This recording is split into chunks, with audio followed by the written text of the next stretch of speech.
Satani haazokurira.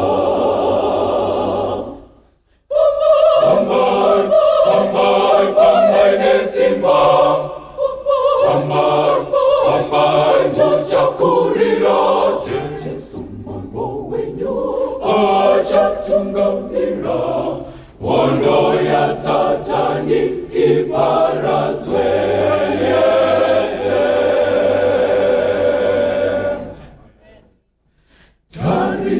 Ikunda Jesu mutungamiri.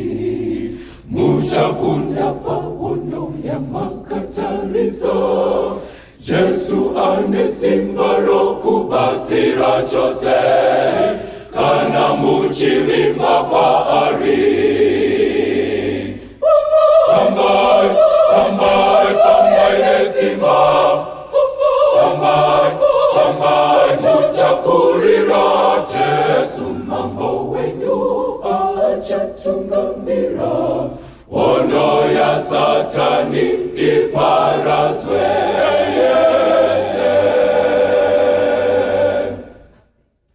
Famba inokutenda muchazokurira. Hondo ya Satani muchaparadza yese. Muchawana zviremba nekuriro yenyu. Zviremba zviriko kudenga. Fambai nesimba. Fambai muchakurira. Jesu mambo wenyu achatungamira. Hondo ya Satani iparazwe.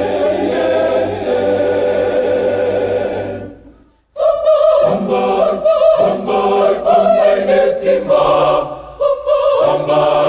Fambai muchakurira.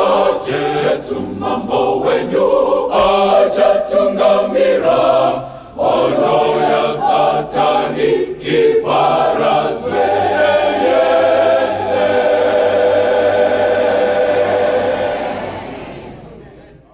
Toda kumkwazisa imosema mukati mezuva ranhasi pachirongwa chino Family Matters. Toda kutendai nekuteerera kwamuri kuita chirongwa. Mwari dai anga akukomborirai, akutungamirirai, akuitirai zvakanaka pachirongwa chino. Mukati mezuva ranhasi tine musoro wenyaya uri kushinyira, uri kupfungaira tutsi turi kuonekwa nechekure, asi vadare vatiinawo nhasi vatozvigadzirirawo. Toda kuti tipinde mukati menhaurwa yacho, but tisati tadaro regerai mukwaziswe nevadare vari mukati mezuva ranhasi. Yes, totangira. Makadini wadiwa wateri nevatari mufaro wangu kusangana nemi. Zita rangu ndinonzi Elder Nyamasani. Good, thank you. Kwasiso kwamuri hama neshamwari kure nepedyo. Zita rangu ndinonzi Mai Chinengo. Munoziva Pastor Mbira vekukwasisa vawandisa. Tachapota tichingokamura list. Nhasi toda kuti nditore mukana uno kukwazisa amai vangu Mainin Bridget. Vanonzi Mai Mayimbo. Nava Mayimbo vanogara kuMelbourne. They are keen followers of this program. We send hugs to you. Amen. Thank you so much. Yes. Evo ishe vadiwa vateereri navatariri. Ini ndini wenyu Advocate Nyari Maposa. Signoro ndikatanga kuti zone list yangu ka. Regai tizvisire next time. Tokoti makadiko kumativi mana enyika. Yes, next. Magadi hama neshamwari ini ndinoitwa Maijaricha. Thank you so much. Yes, next. Kwasiso kwamuri hama nehanzvadzi. Ini ndinonzi Watson Mbiriri, ndiri mufundisi. Nhasi da kukwazisa Mai Rusere. Takangoita mahwekwe mutown. Vakati ndimigono kai. Ndikati guilt as charged. So Mai Rusere vakati chirongwa chinotikomborera zvikuru. Vachibva vati hatipindi sangano renyu. Asi munenge muchatikwezva nechirongwa komborerwa Mai Rusere pamwechete nemhuri yose yokwaRusere. Tinokushuvirai nyasha kuti dzirambe dzichiwedzerwa pamusoro pedzimwe nyasha mukati memhuri neupenyu hwenyu. I wanted to send my greetings on behalf of the team. Kuna Mai Masudungure from Cape Town. You expressed kuti iko munofarira chirongwa, muri kuchiteera zvakasimba mukati meupenyu. Mwari dai angakukomborerai akuitirai zvakanaka. Pamunogara pasi muchiona chirongwa ichi, batai mazwi, batai mashoko, Mwari achikubetserai mugobetserawo vazhinji, and to invite your friends and see chirongwa muinavo. Akachida kukwazisa zvakare Blessing Mapranga, mujaya wandakachatisa mazuva apfuura, anotaura kuti iko is my little brother, that one. Amen. Amen. Blessing Mapranga. Mwari dai angakukomborerai akuitira zvakanaka. Blessing, mhuri yako iropafadzwe naJehovha. Mwari aramba achikutungamirai. Ona kwauri kuita chirongwa Family Matters, tora manotes, uchengetedze mukadzi, sapraya munhu nerudo. Mwari akuitire zvakanaka. Mukati mezuva ranhasi tine nhaurwa inobata mhuri. Gono, there seems to be a scourge yabata nyika. Ndaisimbofungidzira kuti iko chinhu chinogona kushandura munhu, kumubvisa, kumutora, kumuporomora kubva mumba make maanga akagara nemhuri nemudzimai, vachifara, vachitamba nevana, vana karure, zvakatonaka. Pane chimwe chinhu chinogona kumutora kubva ipapo kumuita munhu wokupedzisira chaiye, anonzi madrugs. Handisi ndizvo? Yes, madrugs can do that. Ndaifunga kuti ndicho chete, but ndakazoona kuti kune imwe tsika iri kubata mhuri dzakawanda, zvakadaro zvekuti mudzimai anongosara achiti ko handisina murume, murume anosara achiti handisina mudzimai. Nyaya yegambling. Gambling inonzi chinyiko nekuchishona? Chabuta here, makasa njuga here, handiti muri kuona. Saka mukati mezuva ranhasi tachida kutaura nyaya yegambling and how it affects the family. Ndo zvatoda kuti titaure nezvazvo mukati mezuva ranhasi. Irowambira kupfira zvinosvika kure, asi tinoda kutenda mipondo yauya panapa richazhagadwa chete rikasara ratitasa. Saka Mwari ngatibatsire atitire zvakanaka. Chinombonzi gambling chii? Unenge usinga kuvarairwe here nevamwe vako? Hatidika zvinhu zvekuti iko totadzisa vanhu kuvarairwa nekutaura panapa. Vanhu vanoteerera kachirongwa chinoichi, makustresa vanhu zvisina kana basa, tovatadzisa kuvarairwa. What is gambling? Chimbori chii? Yakaipeiko? Tiritezere. Right. Saka kana tichitaura nyaya yegambling, tiri kutaura kuisa value or kubvisa value based on an uncertain event, but uri conscious of the risk. Saka tiri kuti munhu ari kubvisa mari yake, for instance, achiti zvimwe kuda bhizairo ndirinogona kuwina kana kuti ndeiro, it's uncertain kuti nderipi richawina. Iye wacho anotozviziva kuti zvaari kuita izvi hazvina guarantee yekuti achawina here, but ari kutora that extreme risk based on something chiri uncertain and something chiri beyond their control. Saka it's not like iye wacho anogona kuita anything kuti increase machances ake ekuwina. Tiri kungospina manumbers and then by chance ikangogumirawo pana 2 ndawina, asi inogona kuenda pana 7 kana pana 9 and inini handina zvandinokwanisa kuita kuti igume pandiroda kuti iende. Saka you are staking value, or you are putting value at risk. Iwewe uchitoziva kuti this is a risky thing that I'm doing, but for some adrenaline pleasure or for an extreme hope yekuti zvinogona kubuda nzira yauri kuda, you then place that value and then you hope for the best. Very deep. Thank you so much. Gambling. Ameno richawina, but inini mari yangu inini ndakamboona vanhu vachiwina. Kana kuti kuna sekuru wangu wakatowina dzibafo. Zvitezere? Yes. Zvinenge zviri muropa redu zvekuwina mabhiza izvi. Saka mumva watoisa mari yako, betting and all that. This is what we are talking about. Mukati mezuva ranhasi pane mumwe here aroda kuzviti tambanudzei, just to add on pane zvataurwa naAdvolf. advocate. All right. Yeah, pane musiyano pana Advovo na advocate.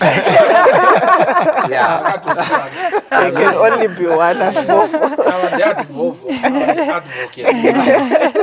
Yeah, maybe ningangoedzere kuti pagambling wangofana nemunhu ari kuisa mari but pauri kuisa mari pacho uri kutoziva kuti haidzoki and hauna sure kuti inodzoka. Munozoti zvakafanana nekuti uri kuda munozva nyati.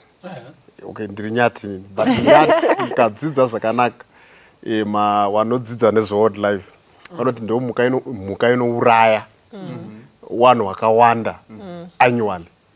Saka munhu ari kuita gambling akafanana nemunhu ari kuda kuzama kubata nyati kuda kubopa kuisa pajoki. Saka anenge achiti handikabudirira ndorima. Asi hapane risk yekuti nyati togona kudi kundiuraya ende machances ekufa akatowanda kudarika yekubudirira.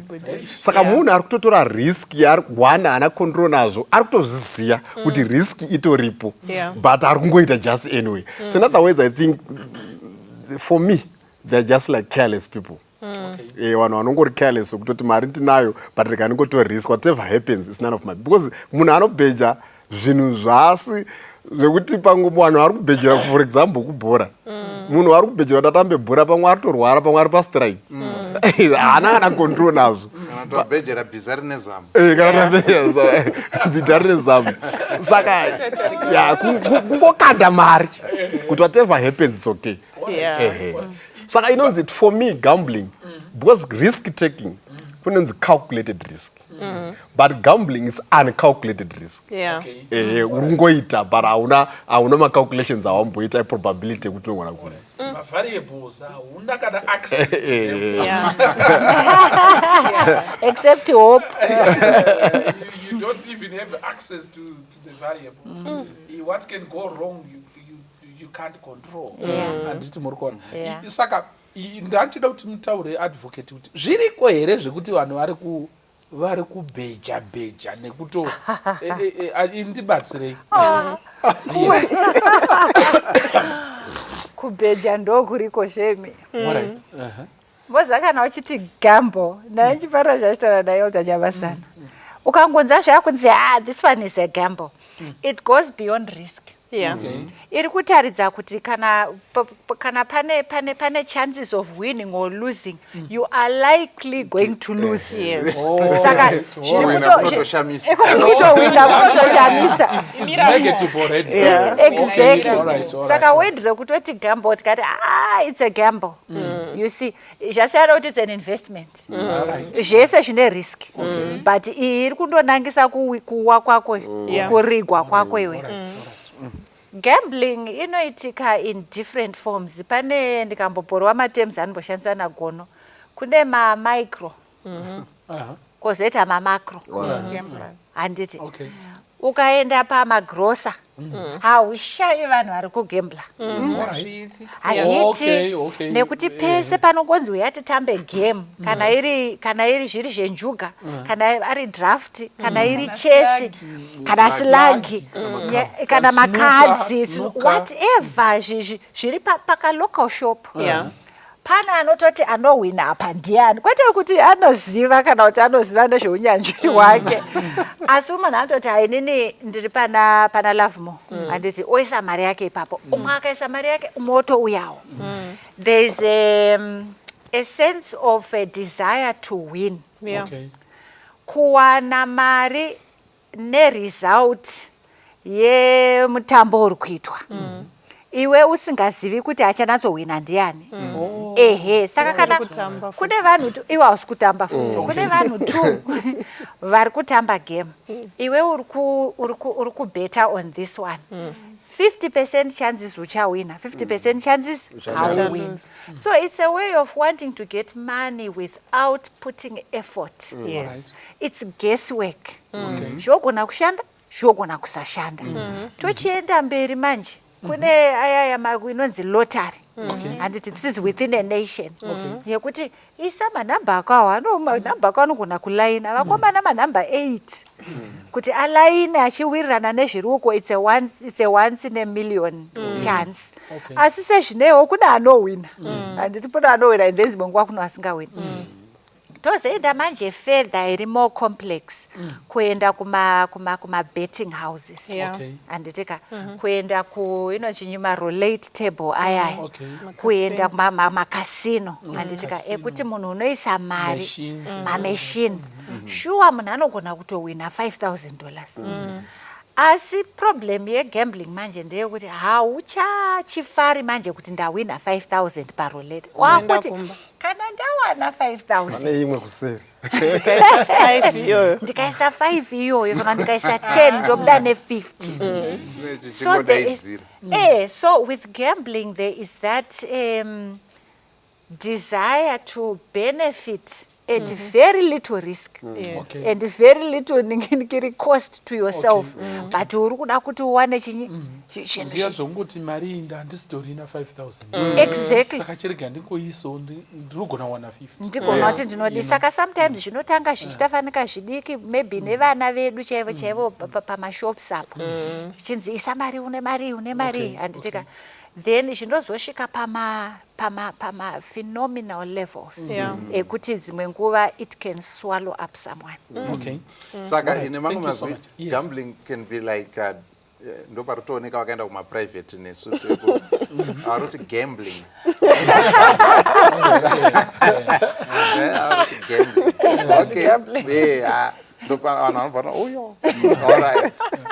so ndandida ngoti zvangu pane zvataurwa naadvovo gambling can be like endai kwenyu can be like drinking sea water. The more you drink, the thirstier you get. Yes, exactly. Oh, wow, perfect. Perfect example. The more you drink, the thirstiest you become. All right. Because of the salt content. Just a private school. Thank you. Saka, ndofunga ma-types acho abatwa naadvovo. Thank you for that.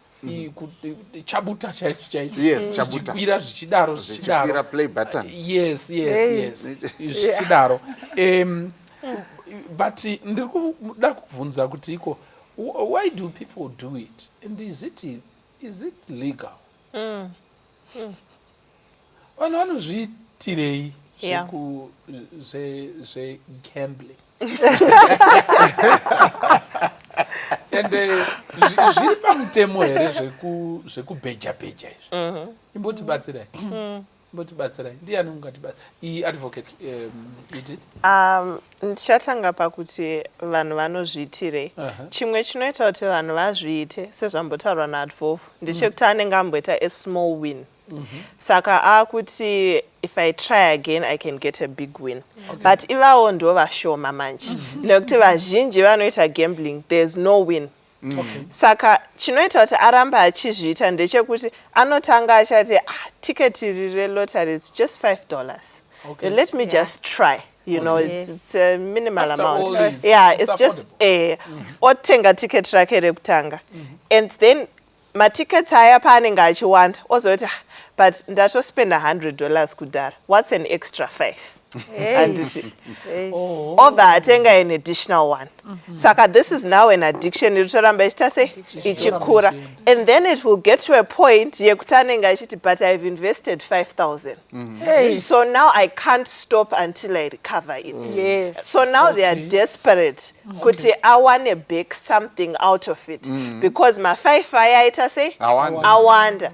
Saka that then makes people addicted to gambling and they continue to gamble. Achihopa kuti chero vanhu vese ava vari kuedza kunditsura vachiti siyana nazvo chichi ndichazovati ndadzoka nemiliyoni iye ndoti handimazoona zvazoshanda but chances are iye ndiye achabuda miliyoni yacho achiedza kuita sei kuti awane so that's one of the things chinoita kuti vanhu vagamble. Then pakuti zviri pamutemo here you'll find kuti generally speaking it's legal. So it's legal, but it's regulated.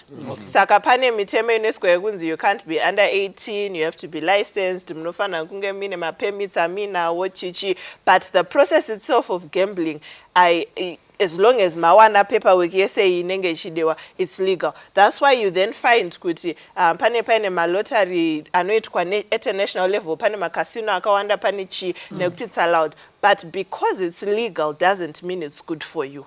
So now we need to look at why it's legal beyond just saying no zvandiri kuita zviri pamutemo saka zvine basa re. You'll find kuti gambling is one of my sources a revenue yakakura for my countries. For government. Yes, for government. Saka vanototi pavanenge vachikubvumidza kuita gambling, my tax implications acho aripo ari high. So you find kuti one of my highest taxes aripo ndeye munhu awina a lottery. Panenge patobviswa a significant percentage per million yako yauri kunzi wapiwa. Government inogona kutora about 20% of it. Yobve asara nayo. And then these people vane ma casino nema lottery houses nema betting houses acho, they are also paying taxes to government. Saka they need to pay tax for my tickets avanotengesa. They need to pay for my license. Avanofana kuwana kuti vakwanise kuzvita legally. So government makes a lot of money from you gambling. So them legalizing it is not them saying it's good for our citizen. It's them saying, look, we need money as a government. Yes, and this is an easy and quick way for people to yes. Yes. So why not take that money and put it to good use? So the legality itself doesn't make it right, and it doesn't make it good for you. Okay. Yeah. Thank you so much. Yes. Ndachida kungowedzera kuti chimwe chandinoona chinokonzeresa nyaya yegambling usimbe pastor. Kuti vanhu vanoda easy money. Pane chimwe chirongwa pastor vakambotaura pastor Mbiri kuti mamiracle money nemari dzinoya nyore nyore dzinonetsa kuwana. Saka vanogadzira system yegambling vanozviziva kuti tinana Jokoniana na Sifas vanoda zvinhu zvemahara. But tichavabira ivo vachifunga kuti isusu toda kuvapa. Saka it's like a bait. Saka unongotanga neticket rakachipa but zvauchawana zvakakura. Isa $5 tichakupa. Tina vakadzi vakaita sevacharambwa iko kugeto kwatambe tichataura kuti aenda kumashops achindo apuwa $20 nemurume arifana unotenga kalist kaya obva asvika pane vanoita gambling yemapoto so kuti pane karedio tomapoto nechiwa matchbox irekonya matchbox iya yekugeto igambling. This is not gambling. It's gambling. So realize kuti nhasi mai vaya vaenda nditi vane poto yavafarira pamapoto akaiswa. But probability yekuti vaiwane poto vanofanira kuspenda mari yakawanda vasingazoiwane poto futi than kungosevha mari vonotenga poto. Saka nhasi vanouya vopuwa matchbox isina chinhu hapurakata itwa futi mangwana vopuwa matchbox. Saka pfungwa yenge ichitaura naadvocate yaricheye kuti vanoramba vachida kuti but ndakatomboburitsa $4 againdi muchaona kuti vanoramba vachidaro. Saka nyaya yekuda kushandira zvinhu kuda kuwana zvinhu nyore nyore inoita kuti utoluza zvakawanda. Saka shoko raMwari parinotaura Proverbs 14:23 if I'm not mistaken inoti in all labor there is profit but idle chatter leads only to poverty. Mukataza ife munotogambliwa macho mune noise zvekuti mune too much advice.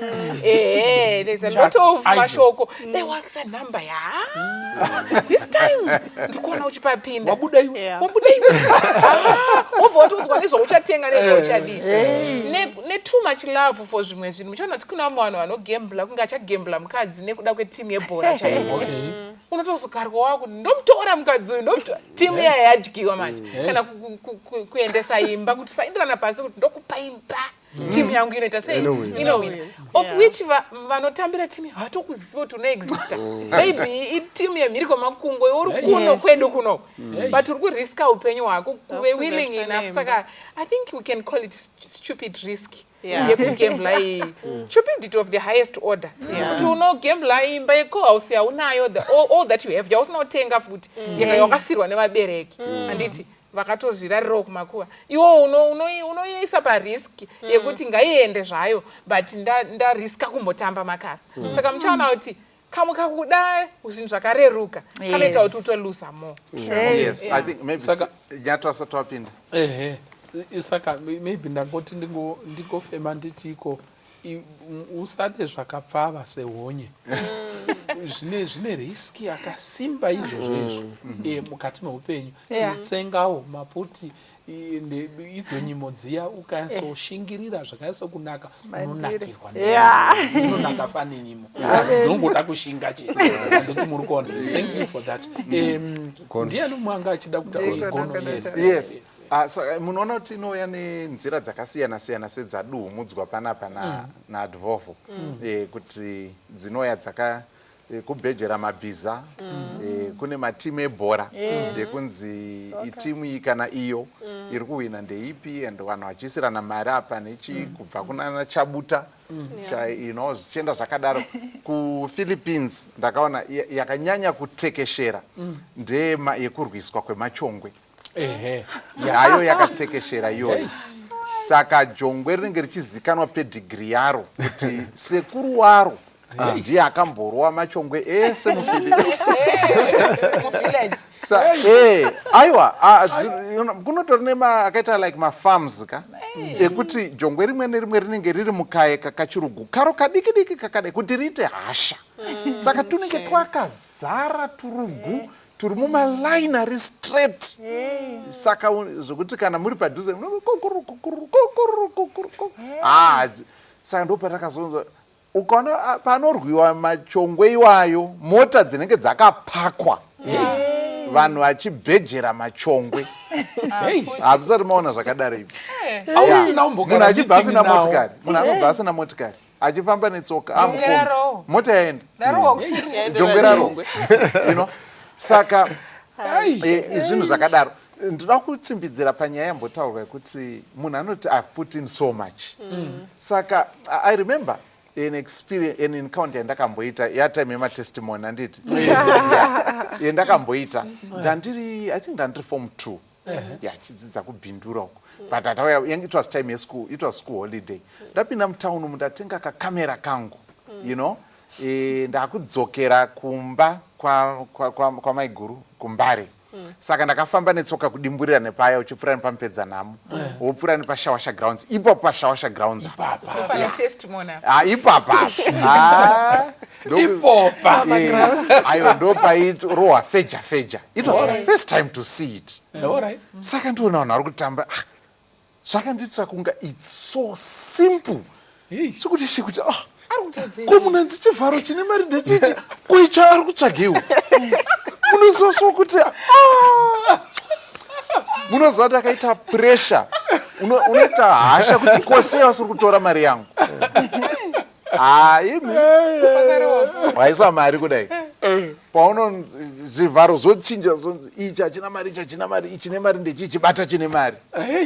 Uchinobata kudai unozoonesi kuti nomboti kadzungu kwimba.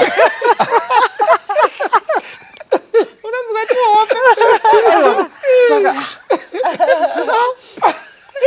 kwenda kwemarero zvakapusa kudarozvo hakuna mari inoenda zvakapusa ndaburitsai. The long story short, ndakabva ipapo ndisina mari yekudzokera kubhindura kwandaifana kukamera. Because wakazengwasvika pakamera ndo pandakazwa sense knocked ndikati saka ndoda kutaura kuti it's true. That experience yandakaita iyoyo 19 all long. Munhu zveshuwa anoti mari yangu haingaendi zvakapusa kudaro. At least let me recover my money. But ndingodzosa yandaisa handichada zvekuhwina zvekuti mota irikuda kuti ibude payanyura, but the more it tries the worse it gets. Ndo situation inoitika manje negambling. The harder you try, the worse it gets. Thank you. Yes, more. Nyati, you want to say something? Thank you for that testimony.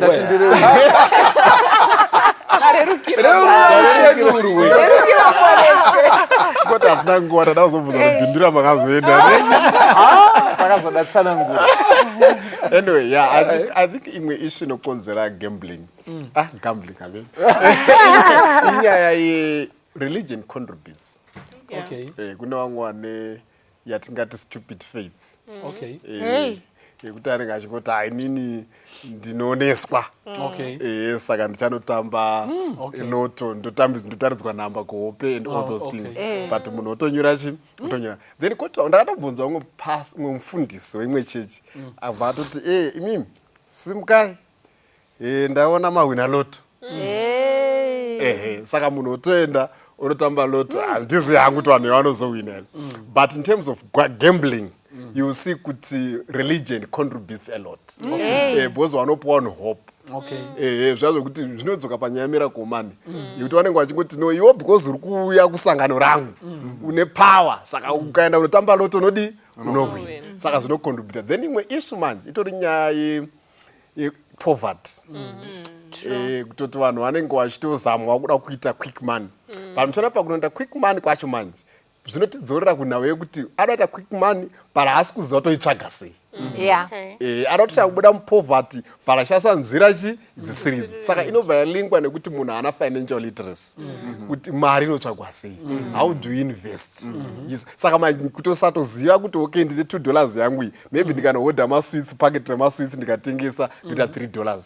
Vanhu vanenge vasingazivi. Saka people trying to get out of poverty but vashandisa methods asiri chi asiri right. Saka I think ndo dzimwe nyaya dzinocontribute. Yeah, I think kune rimwe side futi sinyoro rekuti inosiyana manje kuti painoitika kazhinji kwedu kueka kwedu kazhinji munhu ari kutoedza kuti awane mari and ari kushandisa yaasina kuti awane ingawanikwe.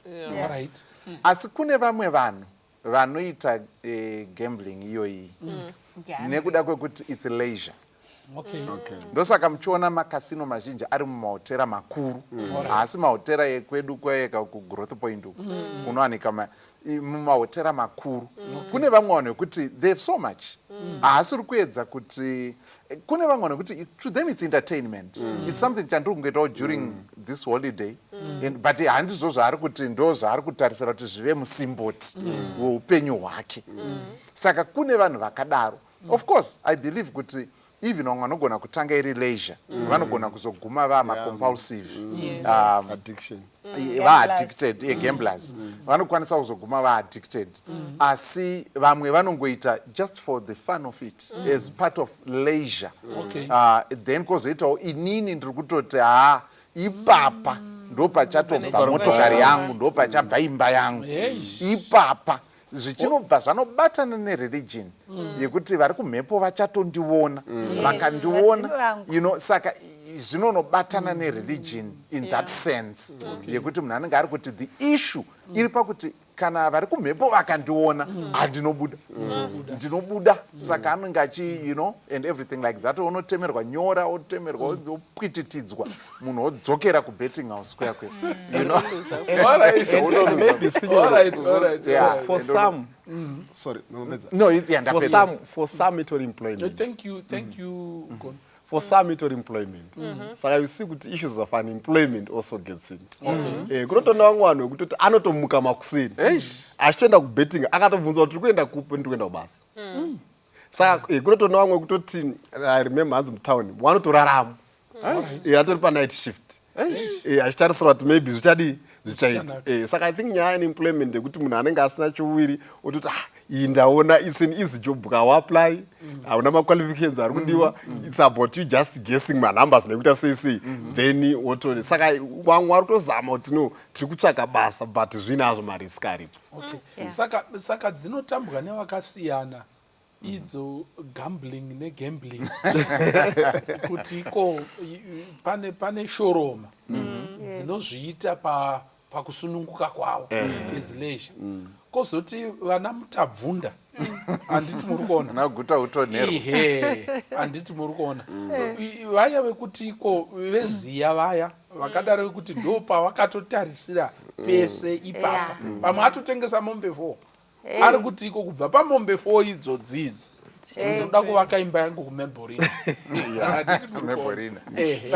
saka ndiri kufunga kuti zvinogona kusiyana mukati meupenyu kuti iko idi kuwa kwamutabvunda kana kuti kudonha kwenhembe yake kuti mazowanikwa anosunga manje rutambo rwenhembe panogona kuda kuti tinetsei ipapa mukati meupenyu. Thank you, but hazvina mhosva kuti uri kutamba uri kulezha here seshoroma kana kuti weziya zvese zvinanataisireva ndiniti sere. Alright, yes, tiri takarerekera kushoroma tinogona wana umwe anotoita for leisure but mbichana upfumi wake uchitoderera and they realize it too late pandachitoenda paya kukasino ndichidi mari irikutopera zvoafecta kwete iye ega but zvoafecta mhuri yese kusvikira muzvikwereti yatataure futi kuti ari kuti I've lost too much regai nditokwereta futi kuti kusvikira atachirwa nemubhedha kusvika atove rombe chairo. Alright, but ndachida kuti timbotaura the next item, maybe the next question that we, or the next area that we want to discuss ndire kuti ko pane here pa what could go wrong in gambling. What is it that can go haywire? Things fall apart. But ipapa chitambwa chi idzo njuga idzo dzidzi. Yeah, we are going to discuss about that. But ndachifunga kuti iko but vanhu vanopinda muya havamboone gono munoziva chakaratidzwa gono ndeye chekuti iko munhu ari kusiyira iko chivharo chinemana but iye azopindawo vanoketi vanhu havambopindiwo here nepfungwa dzekuti iko iyo tsvimborume iyi iri kungopukuta mwana wemvanda madziwa kwakanaka. Hapana here ka instinct kayake kusada kubirwa kanogona ngokubatawo kuti mari yanyanyoita too easy. I don't know zviripi zvakaendepiko chaizvo handivobvumebi imbotibatsira kare zvaivepo zvekuti unoyazoona kuti kataurirwa kare kunzi kuri kuitwa basa kumpedza nyamu mukasvika munobva mawana mobva mapinda wanyazoona zvanyanyokaka izvi zvakasika izvi obva wotosiyana nazvo. Where is it now? Imboyazotibatsirai. You know, gambling mazuvano it has become sophisticated. All right. Okay. So kutori namagambling books namagambling rules. You know, kana titaura izvo zvamakasino indakamboshandira kumahotels kwedewo casino. But ndaitoziva kuti patiri kutaisa mafinancials handitika ecompany ndinoda kutoziva kutoti kubva kukasino kwakaita mari imari and itori a healthy sum iri kucontributa to the profits of the company at half year budget at what a healthy sum. That should tell a person kuti the house always wins. Saka iwe unogona kupinda nditika ugotowina nekutowina handiti.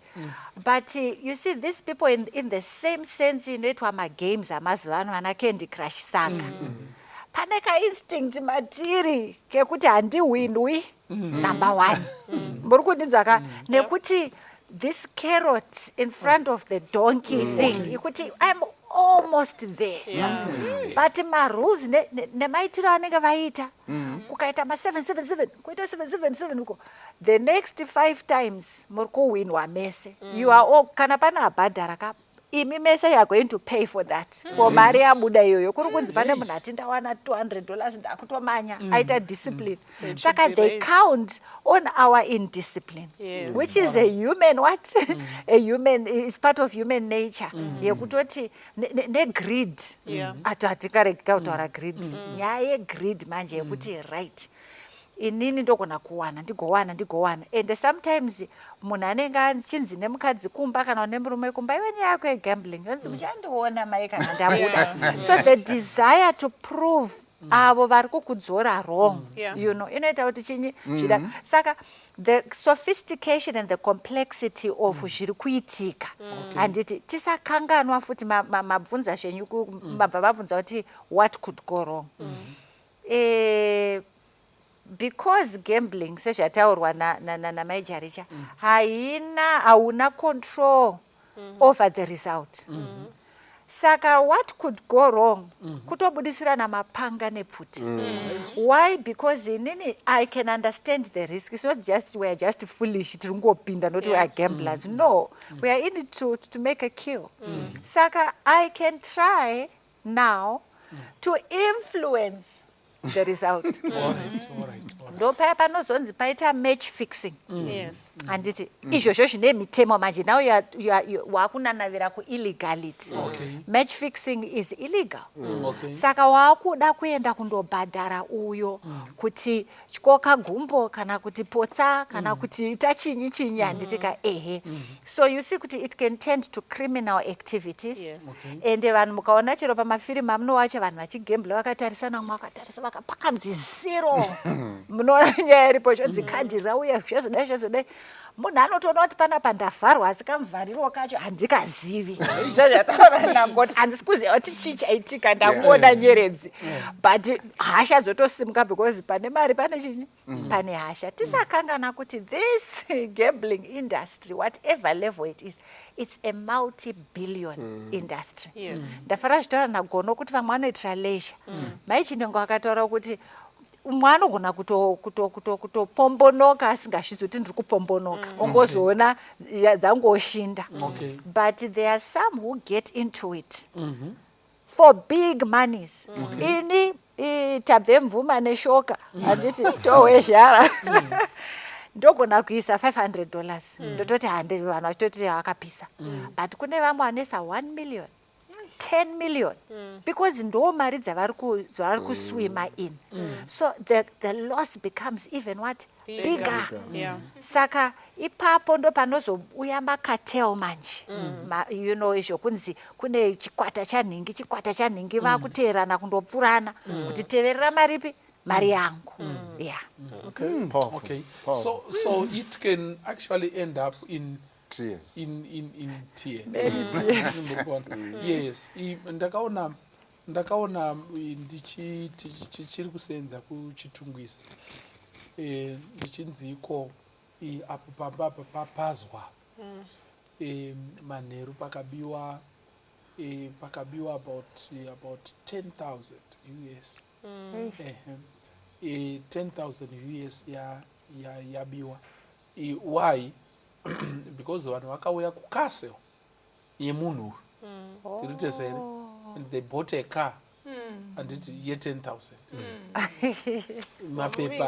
mapepa zvese zvaitwa mota yayangu handiti mukona. Then they follow that man manheru and they rob that man votora mari. It was stressed and zvikaoneka unzi iko ndo dhiri rakaitika vanhu would use the same amount vozonotengesawo mota idzodzo somewhere. That same amount yatorwa uko woenda nayo to the next victim vanotenga, then they steal from that person. Maybe achitoenda achibva arobwa and all that. Saka mukuda kufuma bhaibheri rinomva rati iko nekuda kwevazhinji vakada kufuma nekukasika. Bhaibheri rinoti iko hanzi they pierced themselves with many swords. Munoona bhaibheri kana ichiti hanzi vakazvibaya neshungu dzakawandisa mukati mekurara. Saka ndiri kuti iko ndingirikiri gambling kokatsika kekuno bheja tiri muzvimba izvozvi zvekuti iko chinoiswa mari tonzi kocho chimushini nechi munoziva kuti kune vanhu vakutorarako here. They've been claimed by that ningirikire habit and it has got its claws on them. And anotomhanya iye yanga ichitaurwa naadvocate Edith kuti iko munhu anotaura kuti ko 5,000 hazviiti nemaindinoudza sei Yes. kwakutokwereta kuti ndakunotora 5,000 yangu Yeah. wokwereta imwe 2.5 handiti muri kunoti kuti ndakuda unotora chi 5,000 yangu hazviite yangu haiendi zvakapusa kudai saka yobva yarohwa futi zvonziko aiwa dai ndaanda kutsvaga iri 5,000 ndichitora 7.5 handiti muri kuona zvichingoramba zvichidaro the more you drink that water Yeah, the thirsty. you know you become more thirsty thank you iyi advocate ite Okay. Toda kuti pama-criminal activities atiri kutaura for clarity kuti tataura two risks. The first ndeyekuti uyu wacho ari kutoita gambling ndiye wacho anogona kupedzisira ave criminal nekuti either achatanga kuba mari kuti aende kugambling kana kuti achapindana nedzimwe nzira dzekuti awane mari yekuita gambling kana kuti aluza achaita hasha otanga kuchikwadza vamwe pagambling. So that's the first criminal risk that we're looking at. The second is kuti you are playing in a field of criminals. Yes. Saka, you are now the victim to this. You are now a target rather for these criminals. Because remember, wakaunganirwa nevanhu one vajaira kuita easy money. So people who want robbers like easy money. Thieves like easy money. Saka, these are the same people who are also going to gamble. So when you step into that field, you become a target. If you by any chance win, you are a target because vari kutoifambira chi mari iyoyo. And even if you don't, because of the chattering inenge ichitika around there, you are likely to disclose things that can put your family and yourself at risk to these criminals around you. They say kuti vanhu vazhinji vanoita madrugs vanowanzotambira panoitwa zvegambling and vazhinji vanoita zvekuba nemadrug dealers nechi vanotambira futi chi ipapo, and some who even do human trafficking they also like those type of places. So you are really putting yourself at risk of a plethora of criminal activities and you are diving into that usingazivi kuti uchasangana ne. And chimwe chinogona kuita go wrong. Saka pakupinda mudziva rakawanda makarwe kudarika mvura. Yeah. makarwe ndo yatomvura ichitarisira kurarama. The other thing that could go wrong is degeneration in my relationships, Chai. Most families that have someone who has engaged in gambling, my relationships actually marriages are breaking because of this. Relationship between parents and children are breaking because of this. Why? Because kazhinji munhu akaita addiction yegambling zvamamchatara zvekuti kune vanenge vakutorarako, so they don't have time anymore to invest in their families. And naturally, because they are now neglecting responsibility yekutoti pamba panodiwa chikafu, pamba panodiwa rent, panodiwa chi, haachakoshese izvozvo. Akungoti akawana $5 yawana chaari kutanga kufunga ndechekuti rega ndimbonotanga ndaispina ndozodzoka nayo kumba. Saka it can be a serious thing chinogona kuparadza mhuri yange yakatozvigarira zvakanaka. That's true. Thank you so much. That is true. Yes. Yeah, I think imwe issue matomboibata gono kuti sorry senor kuti munhu anogona mandipromota anogona kumapinda muzvikwereti zviri serious zvakadaro because aroda kuramba achifinansa this and mari yacho ichinyura saka ndopamunozoona amudate iri serious and zvinozoaffecta futi kumba because kumba mapinda muchikwereti mari hazichabhalansi zvakanaka. Then pane ma-issues ma-mental health issues anouya unotanga kuita meeting wega unotanga kuita unorara nebhutsu because waenda une 5,000 yawanga wachitarisira kuti uchahwina then yobva yaramba kudi kuita. Saka muri kuona kuti unorara nebhutsu nezvinhu 2 ambuya wangu wambotara nyaya kuti vanhu ava vazhinji especially ndasoccer betting wari so passionate about their teams. Saka waluza team yako yaluza waluza futi mari saka waluza zvinhu 2 mufakosi saka unourara nebhutsu zvakada zvokuti even mamarriage vachitaura zvekubreakdown chero muimba yemukati chaimo hapana chinoitika because you are severely stressed and depressed. Saka mental health iyoyo zvozokonzera futi even vanhu vazhinji pana anchimboriseta vanoguma vapinda futi even madrugs nesuicide because wanga uchitarisira kuti uchawana mari wastressed wadepressed and all those things then akuabvisa madrugs because they're trying to escape from this or my mental health challenges here even my suicidal issues angachitaura vamwe vanogona kutozvisungirira because waendesa mari yese wasara usina zvikwereti zvakakumirira kumba zvinomira musha hausi kuzotozviexplaina sei saka unogona kuguma wasvika pastage yekuti there's no reason for me to exist so also ipapo achidawedzera nyaya yekuwesterwa maprime years negambling because unogona kutanga gambling maybe in your late 20s uri kupuwa pressure nevamwe vako maage mates amunozasikirira kuti makura mese kujecha umwe azopukunyuka kugara kumiri kwasamora and all iwo waane pressure manje kuda kuti ada kuprova point kuti taenda tese kuchikoro takisa mabhuku muplastic bag angarambe ndiri ipapo kutangana negambling chana kuti uchawesta makore akawanda vane vauri kuyemura vari kushanda they are not gambling saka vari kuramba vachikwirira iwo uri kutodzokera pasi wese because you are trying kuda kunobata vanhu vari kushandisa method iri appropriate iwo uchishandisa iri wrong ende uri kujambira mudziva rine ngwena rekuti kurarama kwacho hakutoite ivo vari kutotiza ngwena saka mufema akafanana by the time you realize it bvudzi ratochena by the time maybe unozoti ndakutendeuka ndamunhu kwaye ndakusiya zvegambling wakaosunga tai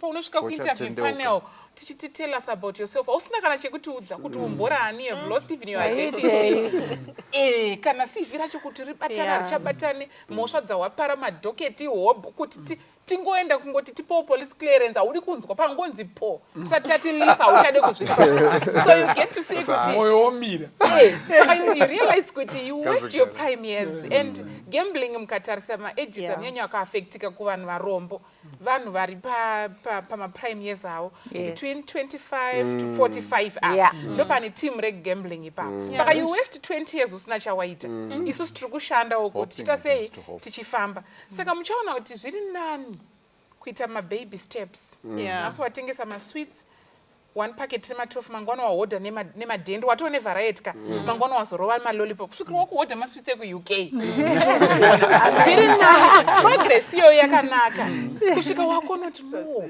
handichahodha tumapakets ndindakusuplya vatengesi vemasweets mutown ndinonohodha mabox vachihodha kwandiri kusvikira watoo nekambani inogadzira masweets mbichana uchikura than kuda kukasika kukura unenge uchitozvicherera gomba Señor, I know a man you know tiri mutsonjetora naElder Nyamazana tichizoenda kuna mai Chinengo there's a gentleman kuti vanhu vangonzwisisa the level inosvika vanhu there's a gentleman I know akatanga kuita gambling iye atori nebasa rakatonaka chose so he could afford his gambling lifestyle until anonzi magambling debts azomutsoma manje so what did he do? He started asking for money from his wife. His wife aifarira zvekuseva samaijariji ndipe ndodai ndipe ende zveshe ane kunyepa mukati kozokandotaura ndinoda kundogambla ndinoramba kukupa handika kuti munozotinyudza tine vana vadiki chichinyandite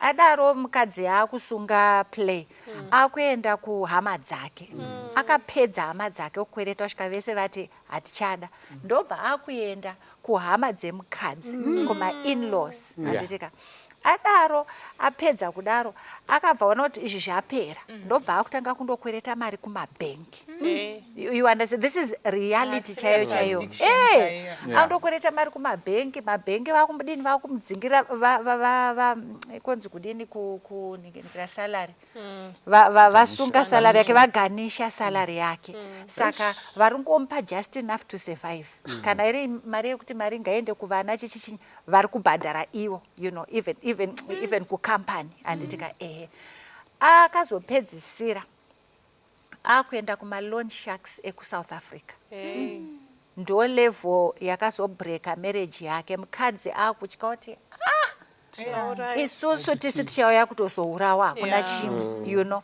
kuenda kuma-loan sharks kana zvinzi sharks you know they will do anything zvemamisoro zvezvekuti anogona kusvika na1 am achitosvika pamba pako you know kutokujambanja chaiko chaiko so it can start ichitafanika it's manageable but nemapressures nezvipembe before you realize it rileta zirima rakuti tiba sorry senior I think what ndifungisa imwe case pane rimwe gambling iri kuitika inonzi online trading ameno kana makamboinzwa yeah that one is more it's also very dangerous I actually know of a case yemwana right now haasitogara kumba akatotiza because anga achingokwereta marai ndokumbura muti pe$50 ndozokudzorerai utrai kuinvesta zvoyonyura ndokumbura iyo zvinovabereka vasozvatari ende hasikwanisa kutaura saka even the family is in distress because of saka zvimwe zvacho especially zvinoita sekuti zviri attractive andimkuona zvinenge zvine matems anoita sekuti anonakidza ukatrader so unokupa 7,000 so uchigara uri pafone and all those things but that guy wandaone zvake akapiwa mari exam fee haana kuibhadhara supposed to write A-level but mari acho haana kuibhadhara akaendesa online trading kurati anga ane addiction and right now the parents are just praying kuti namwari wabatsire kuti mwana waite get back to his senses because iye anongori nepfungwa yekuti one day ndo dambudziko riripo mataura nyaya yakanaka it affects marriage muchato chaiyo chaiyo unoafektika kuziva kuti ko mumwe wangu ari kutsvagwa kana kuti iko mari iya yasvika pakati mainterest ari kuita sei ari kukwira ende mudzimai you know women naturally they've got this need yesecurity emotional and financial security it's a need to women it's true and it's not there it's ringori gomba dema handiti muri kuona ende munhu yaari kuexpecta unzi ave muroora asunge dhuku muchienda mese kuchechi yeti zvinhu zvakadaro marriage is affected and like you said kuti iko nyangwe chimwe chinhu chinosveta simba remukati memba yemukati ndiyo nyaya yezvikwereti ukafonerwa nevanhu 4 makuda kuenda kunorara vari kuti ikoko mati kudii maungoblutika manyarara kuda kuzonoti ngatifarei muimba yemukati umo nyange ukamwa chinyiko chakasanganiswa nei unogona kutadza galiki inogona kutadza mauyoti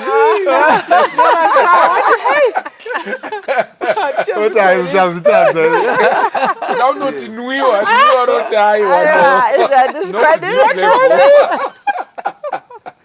saka I think izvozvo izvo ngatizvingwarirai ndinoona sekuti iko gambling ka inoclaima munhu just like drugs yes zvakadai zvokuti kana wati tindindi wanyura up to this the only direction you can go is down south handiti muri kuona and you cannot rise until there are serious intervention ningirikiri issues dzagadzirwa around you kuti iko zvifambe zvakanaka let us conclude tichidai so tine mhuri dzakadaro tiri kuramba kuna mwana ari kutoti baba wangu ndo zvavari kuita handiti muri kuona how can we help how can we salvage a person who is deep in those things mhuri yapinda makadaro pekuti ko baba havachagoni warungobvunda wakabata mapepa ane mabhiza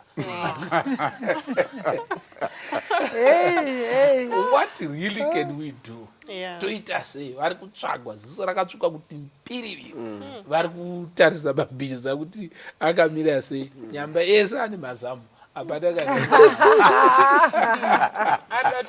how can we help how can we help yes advocate it I want to suggest on different levels kuti kunato ne addiction ye gambling yato severe the intervention inenge ichitodiwa is serious intervention like we would do with any other addiction. Yes. Saka with gambling, it's now a mental thing. And says attached pamwe inogona to lead to a drug addiction. Nekuti ma drug dealers edari kutenderera ari papo. Vachiti paunenge wakubuda uchichema paya what no take this, it can ease you a little bit. Saka it's now depending with the extent of kunyura kwaita munhu when it's now severe yakutoda professional assistance kuti munhu yakwanise kunyururuka mbijana and there's still hope for as long as someone is still breathing. There's still hope that they can be saved. Then I also want to speak to the one who's saying, well, in Jangas is serious, you know, just once in a while, you know, sometimes for leisure, before we get to those deep ends, unogona kupedzisira wasvika ikoko to stop this gambling kanombopota kachiuya ikako, you may want to rekindle my old hobbies, or try to break the cycle by doing something else, because naturally it's coming because you find some pleasure in it. So you can only displace it by replacing it with something else, positive. So find something else instead of finding the joy in gambling. Go and do something else. Go play a sport. You know, try to sing a song. Do something that you love. Chekutungo kwanse kubreak a cycle before it becomes too serious. So the level of seriousness should also determine the extent of seriousness in intervention ya true quiz. Pataita stop smoking, must stop smoking seminar. What would do is taiudza vanhu kuti pane ma triggers. Yes. And smelling smoke is a trigger. Alcohol is a trigger. Spices, those are triggers. So kana munhu tichikuti tikubatsire nenyaya iyoyo would ask you to avoid certain places and avoid my triggers. Anditika chandingataura pane munhu ane problem yegambling, besides giving warning yekuti pagambling hapashayikwi madrugs ataurwa, hapashayikwi alcohol. Saka umwe anogona kusange asingatomwi doro, asandotositanga kumwa doro nenyaya iyoyi. Hapashayikwi vakadzi. Kune vakadzi kukadzi tunoda kuita henga andikunoona panogambliwa hapashayikwi vanenge varipo vachikurudzira vachidi iwewe zenze rotosimuka wepapa. Be warned of that. But however vachitarisa ndiye vanoda kuinda naye. So zvandingataura ndezvekuti iwewe at law you are insolvent. Yes. Anyone who is spending more or who is owing more than what they are making, they are insolvent. Kana kuri kunze kwenyika, andina kuona maningi acho akawanda munyika muno noti kunongorohwa kana kuti you know vanongodhila uko munhu anotofaila for bankruptcy. Vanhu anotofaila for bankruptcy. Kuti nini am now bankrupt. And this ndapera anditika, then the law can protect you. Anditika kana vakati wewe we are declaring you as an insolvent person or a bankrupt person, it means vese vane zvikwereti chimbomirai mumbopa munhu uyu mukana wokudini wekufema anditika. But again izvozvozvo it's a legal way of doing things. And vanenge vachizokuobserva panenge pane zviga nditika. But challenge inenge iripo ndeyekuti izvi hazvisi zvikwereti generally zviri above board or above the table. Zvinhu zviri munyasi and uri kudhila nethe underworld. Saka unogona kuti ndichida hangu protection from the court, they can always catch up with you. But that's another option yekuti no, I think go and say I'm insolvent, I'm bankrupt. Can I have a fresh start? Ndisina vanonditsoma vanoramba vachiuya vakanangana neni. All right, thank you so much. You wanted to say something, then advocate, you're okay, then Gono, you wrap it for us because of our time. I think the first thing for me, kana what addiction is to realize and appreciate the fact yekuti ndine problem. Njora tukabvuma. Because kazhinji kacho munhu vanhu vari muaddiction wanenge futi vari mudenial. Yes. achifunga kuti I'll get over this. For them, so I think the most important thing, especially after watching a program that like this one, we realize that not a problem. Just accept it. Yeah. Saka now it accept it, then it's to take the necessary steps. Yeah. Yeah. And one of the steps in Ogona Kushanda is also to find somebody to talk to. I'm facing this problem. A person I will not trust, I will not believe without judging you.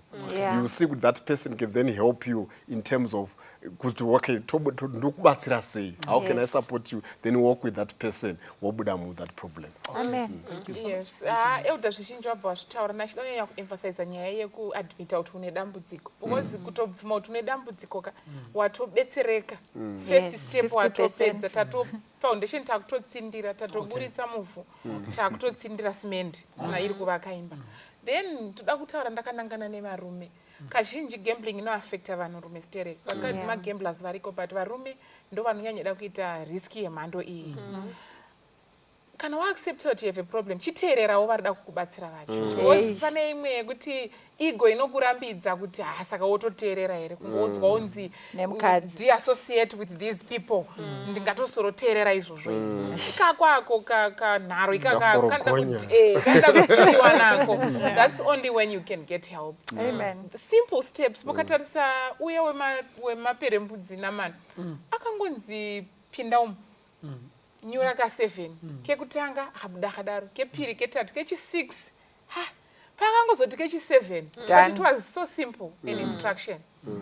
Saka pane mamwe ma instructions anogona kutokubatsira uchifunga kuti unoziva stere kuti knowledgeable but vanhu vari kutofunga kuti vari less knowledgeable, they are there to help you. Saka zvinokosha kungoteera those simple steps dzinokubatsira. Thank you so much. Oh, I wanted to say, yes. We've addressed the person who is dealing with this, but I think the family and the community also needs to work nemuna ari kupinda situation yakadai so that tibatsirane tese. Munoziva vanhu vanofarira kunyeya nekuseka asi vasingadi kubatsira, but tese tikashanda tese as a community and as a family tinogona kubatsira munhu iye achiavoida matriggers, isusu tichibvisa ma-enablers so that this person gets to a point where they are actually forced to seek the help that they need instead of isolating them and gossiping behind the scenes. Thank you so much. Mshokosho mchandirova imi. Tingapedza here tisina kutaura nyaya yamaponzi scheme.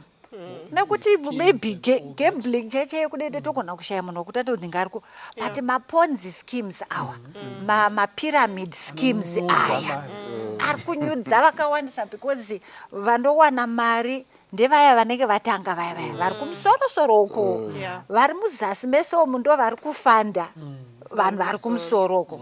That's a terrible type of gambling and inouya ichinzi pane mishonga iri kutengeswa pana malosheni exactly pinzai toda kuita zvemombe tiri kuita zveningiwe izvozvo. I think patiri the normal people, the ordinary people, ipapo ndo patiri kunyura ipapa. That's a type of gambling that we need to understand. Izvozvo papa nevamwe vaedzi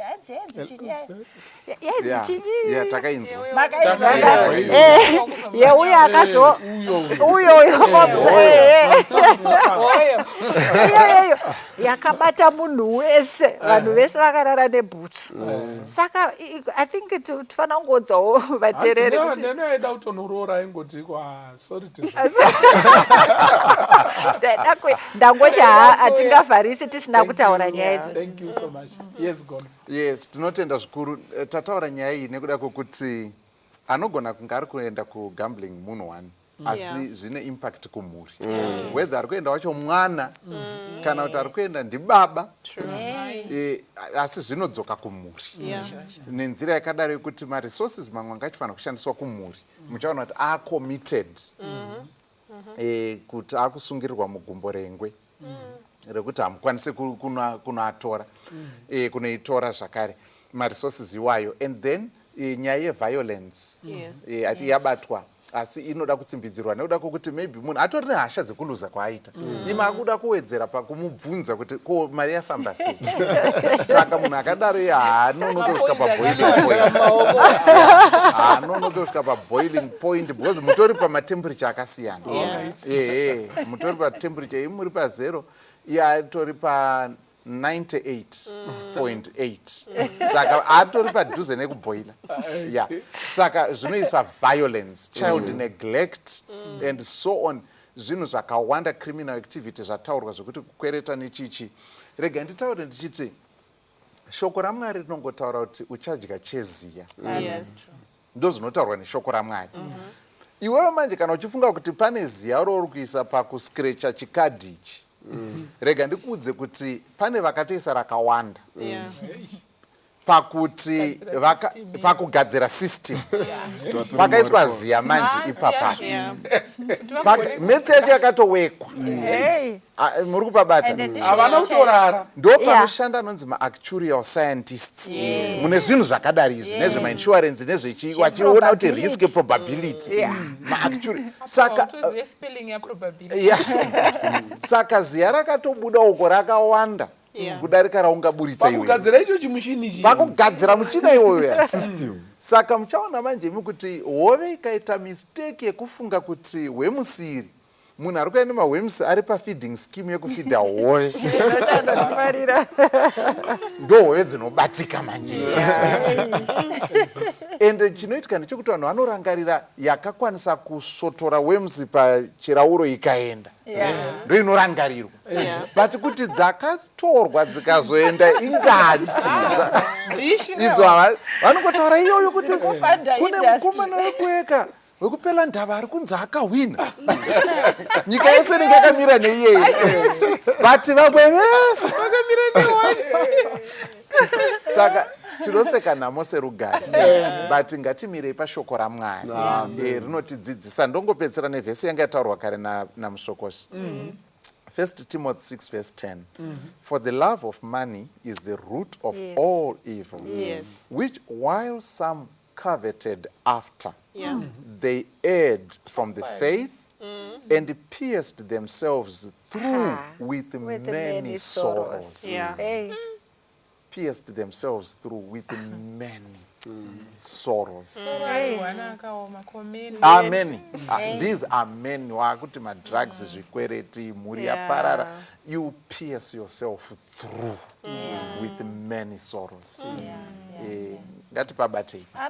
Amen. Saka tinoda kubetsera vana baba vechidiki, vakomana vechidiki and all that.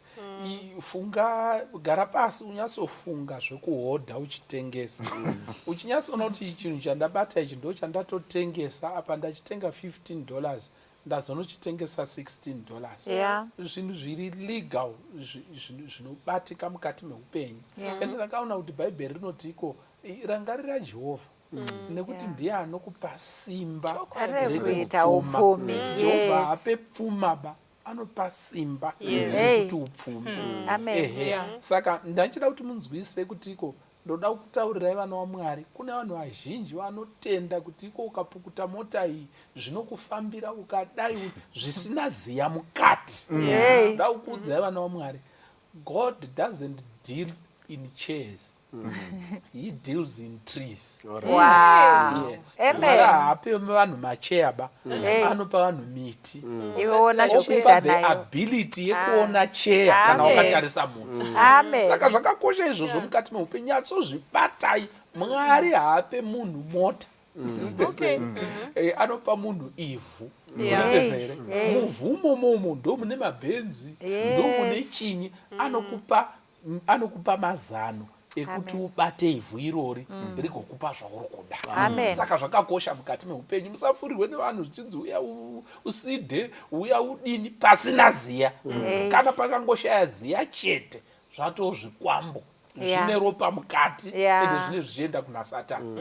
Asi pane ziya pane kuropafadza kwaMwari. Mwari dai angaukomborerai akuitirai zvakanaka. Zita rangu ndoitwa Pastor Francis Mbira, musvokoshi pachirongwa Family Matters. Amen.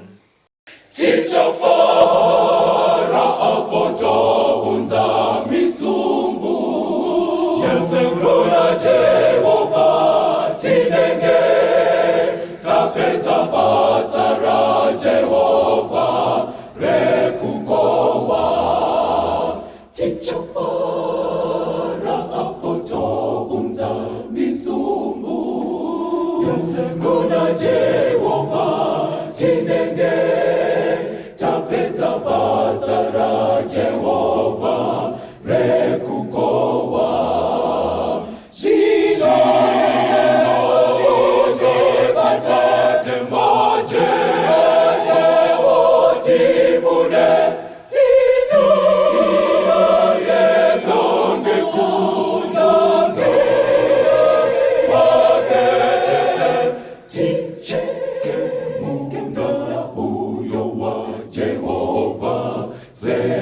vashandi vanuveseyona tekungapinde munda wa Mwari vashande nesimba vaunze visumbukumsha nekuti uchachazo kucheka munda huyo saka basara maringo rifambe chifama vanubesa chokamapinde munda wa Mwari vashande nesimama unze visumbukumsha nekuti uchachazo kucheka munda huyo saka basara maringo rifambe